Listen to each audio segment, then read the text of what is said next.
Hello friends, welcome to the crash course of Indian evidence act. और आज हम बात करेंगे सेक्शन 105 से लेकर 110 ऑफ इंडियन एविडेंस एक्ट की। इसके पहले के सारे टॉपिक्स एविडेंस एक्ट के हम कवर कर चुके हैं। वो सारे वीडियोस अवेलेबल हैं हमारे चैनल पर, आप उनको जाके देख सकते हैं। साथ ही में अगर आपको इस लेक्चर के नोट्स चाहिए तो हमारा एक टेलीग्राम चैनल है फैक्टम प्रोबैंडम के नाम से, आप वहाँ जाके इस लेक्चर के नोट्स डाउनलोड कर सकते हैं। आज हम पढ़ेंगे सेक्शन 105 से 110। ये बात करता है बर्डन ऑफ प्रूफ की। बर्डन ऑफ प्रूफ का जो टॉपिक है वो सेक्शन 101 से लेकर 114 तक गया हुआ है। 101 से लेकर 104 तक के सेक्शंस हम अपनी प्रीवियस वीडियो में कवर कर चुके हैं। अगर आपने वीडियो अभी तक नहीं देखा है तो इसको जाके आप देख सकते हैं। तो आइए शुरू करते हैं। तो हम शुरू करते हैं सेक्शन 105 से। 105 जो हमारे एक्ट का है वो अप्लाई करता है केवल क्रिमिनल प्रोसीडिंग्स पे। हमारे general principle of criminal law है, क्रिमिनल लॉ का ये जनरल प्रिंसिपल है कि जो बर्डन ऑफ प्रूफ है वो हमेशा प्रोसिक्यूशन पे लाई करता है। किस लिए? To prove the guilt of the accused. Accused अगर कोई है, ए अगर एक्यूज है तो इसको गिल्ट प्रूव करने का पूरा जिम्मा रहेगा किसके ऊपर? प्रोसिक्यूशन के पास रहेगा। ये क्या है? ये general principle of criminal law है। लेकिन ये जो सेक्शन है ये कहता है कि कहीं पे भी जब एक्यूज ये कहता है कि जो उसका केस है वो फॉल करता है within the ambit of chapter 4 of Indian penal code, जो कि है जनरल एक्सेप्शंस, तो बर्डन ऑफ प्रूफ उसका जो है उसके ऊपर आएगा। कहने का ये मतलब है कि अगर ए को प्रोसिक्यूट किया जा रहा है बी के द्वारा, ठीक है, तो ये पूरा बर्डन जो बी है, जो प्रोसिक्यूशन है, उसी के ऊपर रहेगा कि ए का गिल्ट प्रूव करे। लेकिन अगर ए ये कहता है कि उसका केस जनरल एक्सेप्शंस में आता है तो अब यहां पे इसको प्रूव करने का जो बर्डन है वो किस पे आएगा? ए के ऊपर आएगा। Okay, for example suppose A is charge with murder. A को मर्डर से चार्ज किया गया है। अब यहां पे जो बर्डन ऑफ प्रूफ है इस मर्डर के चार्ज को प्रूव करने का ए के ऊपर, वो किसके ऊपर है? बी के ऊपर, मतलब प्रोसिक्यूशन के ऊपर है। लेकिन अगर ए यहां पे रेज करता है plea of unsoundness of mind which is one of the general exceptions provided in the IPC, तो उसका बर्डन किसके ऊपर आएगा? एक्यूज के ऊपर आएगा। कहने का ये मतलब है ए के गिल्ट को प्रूव करना अगर होगा तो वो प्रोसिक्यूशन का काम है, उसका बर्डन प्रोसिक्यूशन के ऊपर है। लेकिन अगर ए डिफेंस लेता है जनरल एक्सेप्शंस का, तो फिर इस डिफेंस को प्रूव करने का काम किसके ऊपर है? ए के ऊपर होगा। Okay, the court shell presume the absence of such circumstances. Court ये मान के चलेगा कि ये केस जो है वो जनरल एक्सेप्शन में फॉल नहीं कर रहा है, और यहां पे जो एक्यूज है वो उसको खुद ये प्रूव करना होगा कि उसका केस जो है वो जनरल एक्सेप्शन में फॉल कर रहा है। तो as a general rule of law the presumption of innocence is in the favour of accused. ये तो हमको पता है कि हम ये मानते हैं कि अंटिल प्रूवन गिल्टी, ठीक है, इनोसेंट अंटिल प्रूवन गिल्टी। तो प्रिजम्पशन ऑफ इनोसेंस किसके फेवर में होता है? एक्यूज के फेवर में होता है। But when the accused relies upon the general exceptions, जब accused general exception पे rely कर जाता है in IPC or any special exception or provision contained in any other part of the penal code or in any law defining the offense, तो वहां पे जो section 5 है वो प्रिजम्पशन का जो बर्डन है वो शिफ्ट कर देता है और वो हो जाता है अगेंस्ट द एक्यूज, ना कि in the favour of accused. कहां हो जाता है? प्रिजम्पशन अगेंस्ट द एक्यूज हो जाता है, एक्यूज के खिलाफ चला जाता है। In the case of KM. Nanavati versus state of Maharashtra, court ने बोला था जब ऐसा प्रिजम्पशन हो जाता है जो कि एक्यूज के अगेंस्ट हो जाएगा तो burden of proof shall fall upon him to rebut that presumption. उस प्रिजम्पशन को रिबट करने का जो बर्डन ऑफ प्रूफ होगा वो किसके ऊपर होगा? एक्यूज के ऊपर होगा।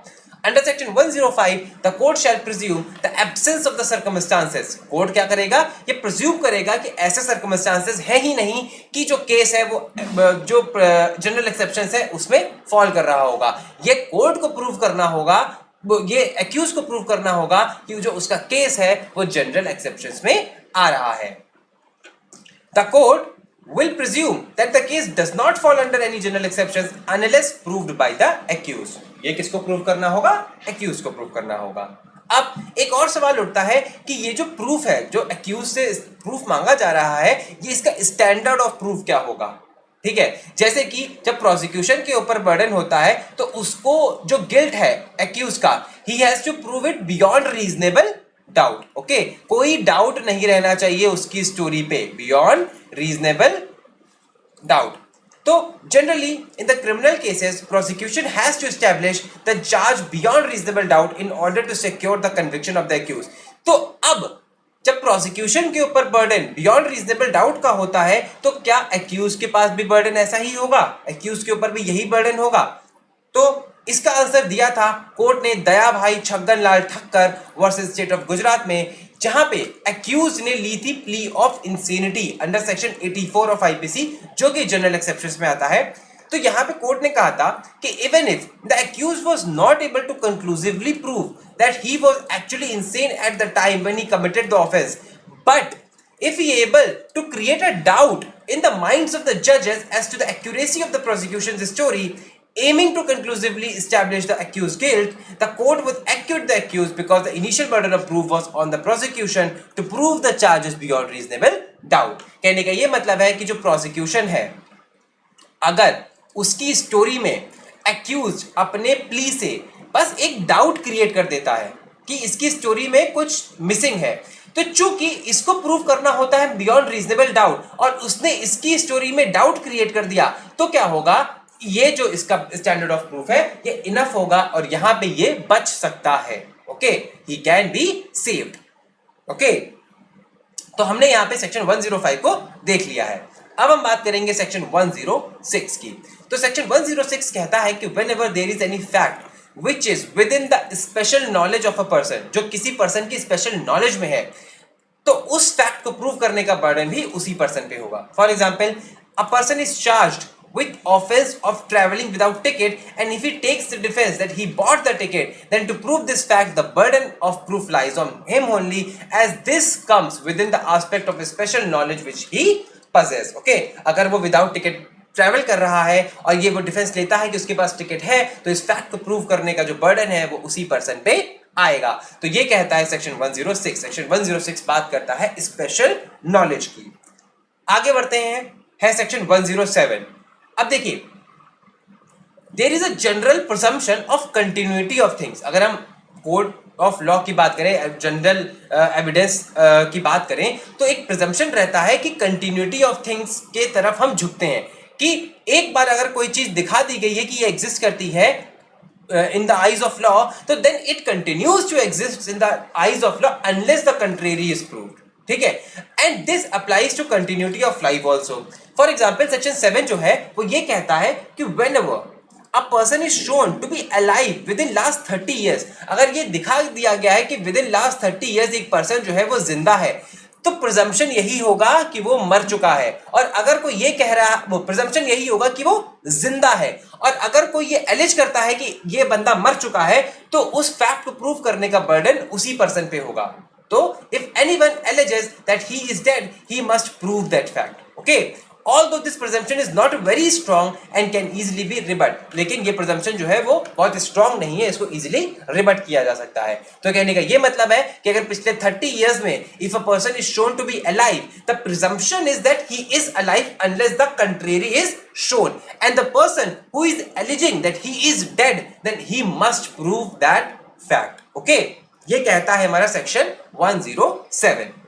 अब हम आगे बढ़ते हैं सेक्शन 108 पे, और ये एक तरीके से तरीका बताता है हमको कि 107 को कैसे रिबट किया जाए। ये कहता है कि अगर एक person is not heard for 7 years, अगर वो 7 साल तक उसके बारे में नहीं किसी ने सुना है, by those who would have heard from him in normal circumstances, जैसे उसके माँ बाप, पति, बच्चे, ठीक है, इन्होंने नहीं सुना है उससे, the presumption is that he has died. तो ये प्रिज्यूम कर लिया जाएगा कि वो मर चुका है। और यहाँ पे अगर किसी को ये दिखाना है कि वो जिंदा है, तो वो उस फैक्ट को प्रूव करे। Okay, if a person is shown that he has not been heard from 7 years, 7 साल से उसकी कोई खबर नहीं आई है, तो ये मान लिया जाएगा कि ये मर चुका है। और जो बंदा ये कह रहा है कि ये जिंदा है, उसको वो फैक्ट प्रूव करना होगा। Hence, section 107 deals with the presumption of survivorship and section 108 deals with the presumption of death। यहाँ पे ये कहता है कि 30 साल में अगर दिखा दिया गया तो वो जिंदा होगा, यहाँ पे ये दिखा दिया गया 7 साल तक अगर नहीं सुनाई दिया तो वो मर चुका होगा। तो hence, this is presumption of survivorship and this is presumption of death। आगे बढ़ते हैं और बात करते हैं सेक्शन 109 की।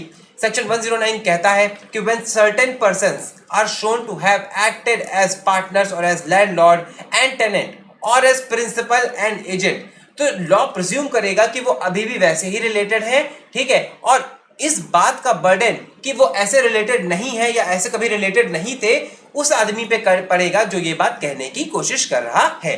The burden of proving that they were never so related or have ceased to be related shall lie upon the party who says so.